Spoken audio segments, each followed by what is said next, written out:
गणेशाय नमः। श्री दुर्गाय नमः। श्री दुर्गा सप्तशती नवम अध्याय। निशुंभ वध। ध्यानम। मैं अर्धनारीश्वर के श्री विग्रह की निरंतर शरण लेता हूँ। उसका वर्ण बंदूक पुष्प और सुवर्ण के समान रक्तपीत मिश्रित है। वह अपनी भुजाओं में सुंदर अक्षमाला, पाश, अंकुश और वरद मुद्रा धारण करता है। अर्धचंद्र उसका आभूषण है तथा वह 3 नेत्रों से सुशोभित है। राजा ने कहा, भगवन, आपने रक्त बीज के वध से संबंध रखने वाला देवी चरित्र का ये अद्भुत महात्म्य मुझे बतलाया। अब रक्त बीज के मारे जाने पर अत्यंत क्रोध में भरे हुए शुंभ और निशुंभ ने जो कर्म किया है उसे मैं सुनना चाहता हूँ। ऋषि कहते हैं, राजन, युद्ध में रक्त बीज तथा अन्य दैत्यों के मारे जाने पर शुंभ और निशुंभ के क्रोध की सीमा न रही। अपनी विशाल सेना इस प्रकार मारी जाती देख निशुंभ अमर्ष में भरकर देवी की ओर दौड़ा।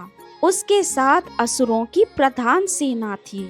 उसके आगे पीछे तथा पार्श्व भाग में बड़े बड़े असुर थे, जो क्रोध से ओठ चबाते हुए देवी को मार डालने के लिए आए।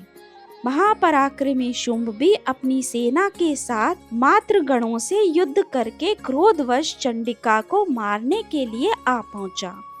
तब देवी के साथ शुंभ और निशुंभ का घोर संग्राम छिड़ गया। वे दोनों दैत्य मेघों की भांति बाणों की भयंकर वृष्टि कर रहे थे। उन दोनों के चलाए हुए बाणों को चंडिका ने अपने बाणों के समूह से तुरंत काट डाला और शस्त्र समूहों की वर्षा करके उन दोनों दैत्यपतियों के अंगों में भी चोट पहुंचाई। निशुंभ ने तीखी तलवार और चमकती हुई ढाल लेकर देवी के श्रेष्ठ वाहन सिंह के मस्तक पर प्रहार किया। अपने वाहन को चोट पहुंचने पर देवी ने क्षुरप्र नामक बाण से निशुंभ की श्रेष्ठ तलवार तुरंत ही काट डाली और उसकी ढाल को भी, जिसमें 8 चांद जड़े थे, खंड खंड कर दिया। ढाल और तलवार के कट जाने पर उस असुर ने शक्ति चलाई, किंतु सामने आने पर देवी ने चक्र से उसके भी 2 टुकड़े कर दिए। अब तो निशुंभ क्रोध से जल उठा और उस दानव ने देवी को मारने के लिए शूल उठाया, किंतु देवी ने समीप आने पर उसे भी मुक्के से मारकर चूर्ण कर दिया। तब उसने गदा घुमाकर चंडी के ऊपर चलाई, परंतु वह भी देवी के त्रिशूल से कटकर भस्म हो गई। तदंतर दैत्यराज निशुंभ को फरसा हाथ में लेकर आते देख देवी ने बाण समूहों से घायल कर धरती पर सुला दिया। उस भयंकर पराक्रमी भाई निशुंभ के धराशायी हो जाने पर शुंभ को बड़ा क्रोध हुआ और अंबिका का वध करने के लिए वह आगे बढ़ा। रथ पर बैठे बैठे ही उत्तम आयुधों से सुशोभित अपनी बड़ी बड़ी 8 अनुपम भुजाओं से समूचे आकाश को ढककर वह अद्भुत शोभा पाने लगा। उसे आते देख देवी ने शंख बजाया और धनुष की प्रत्यंचा का भी अत्यंत दुस्सह शब्द किया। साथ ही अपने घंटे के शब्द से, जो समस्त दैत्य सैनिकों का तेज नष्ट करने वाला था, संपूर्ण दिशाओं को व्याप्त कर दिया। तदंतर सिंह ने भी अपनी दहाड़ से, जिसे सुनकर बड़े बड़े गजराजों का महान मद दूर हो जाता था, आकाश, पृथ्वी और 10 दिशाओं को गुंजा दिया। फिर काली ने आकाश में उछलकर अपने दोनों हाथों से पृथ्वी पर आघात किया। उससे ऐसा भयंकर शब्द हुआ जिससे पहले के सभी शब्द शांत हो गए। तत्पश्चात शिवदूती ने दैत्यों के लिए अमंगलजनक अट्टहास किया। इन शब्दों को सुनकर समस्त असुर थर्रा उठे, किंतु शुंभ को बड़ा क्रोध हुआ। उस समय देवी ने जब शुंभ को लक्ष्य करके कहा, ओ दुरात्मन, खड़ा रह, खड़ा रह।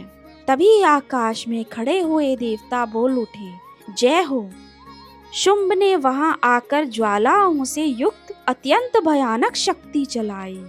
अग्निमय पर्वत के समान आती हुई उस शक्ति को देवी ने बड़े भारी लूके से दूर हटा दिया। उस समय शुंभ के सिंहनाद से तीनों लोग गूंज उठे।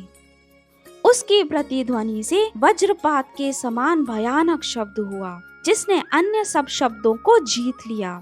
शुंभ के चलाए हुए बाणों के देवी ने और देवी के चलाए हुए बाणों के शुंभ ने अपनी भयंकर बाणों द्वारा सैकड़ों और हजारों टुकड़े कर दिए। तब क्रोध में भरी हुई चंडिका ने शुंभ को शूल से मारा। उसके आघात से मूर्छित हो वह पृथ्वी पर गिर पड़ा। इतने में ही शुंभ को चेतना हुई और उसने धनुष हाथ में लेकर बाणों द्वारा देवी, काली तथा सिंह को घायल कर डाला। फिर उस दैत्यराज ने 10,000 बाहें बनाकर चक्रों के प्रहार से चंडिका को आच्छादित कर दिया। तब दुर्गम पीड़ा का नाश करने वाली भगवती दुर्गा ने कुपित होकर अपने बाणों से उन चक्रों तथा बाणों को काट गिराया। यह देख निशुंभ दैत्य सेना के साथ चंडिका का वध करने के लिए हाथ में गदा ले बड़े वेग से दौड़ा। उसके आते ही चंडी ने तीखी धार वाली तलवार से उसकी गदा को शीघ्र ही काट डाला। तब उसने शूल हाथ में ले लिया। देवताओं को पीड़ा देने वाले निशुंभ को शूल हाथों में लिए आते देख चंडिका ने वेग से चलाए हुए अपने शूल से उसकी छाती छेद डाली। शूल से विदीर्ण हो जाने पर उसकी छाती से एक दूसरा महाबली एवं महापराक्रमी पुरुष खड़ी रह कहता हुआ निकला। उस निकलते हुए पुरुष की बात सुनकर देवी ठठाकर हंस पड़ी और खड्ग से उन्होंने उसका मस्तक काट डाला। फिर तो वह पृथ्वी पर गिर पड़ा। तदंतर सिंह अपनी दाढ़ों से असुरों की गर्दन कुचल कर खाने लगा। यह बड़ा भयंकर दृश्य था। उधर काली तथा शिवदूती ने भी अन्य दैत्यों का भक्षण आरंभ किया। कौमारी की शक्ति से विदीर्ण होकर कितने ही महादैत्य नष्ट हो गए। ब्रह्माणी के मंत्रपूत जल से निस्तेज होकर कितने ही भाग खड़े हुए। कितने ही दैत्य माहेश्वरी के त्रिशूल से छिन्न भिन्न हो धराशायी हो गए। वाराही के थूथन के आघात से कितनों का पृथ्वी पर कचूमर निकल गया। वैष्णवी ने भी अपने चक्र से दानव के टुकड़े टुकड़े कर डाले। ऐन्द्री के हाथ से छूटे हुए वज्र से कितने ही प्राणों से हाथ धो बैठे।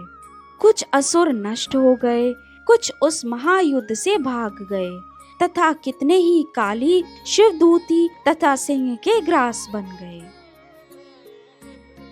इस प्रकार श्री मार्कंडेय पुराण में सावर्णिक मनवंतर की कथा के अंतर्गत देवी महात्म्य में निशुंभ वध नामक 9वां अध्याय पूर्ण हुआ। धन्यवाद।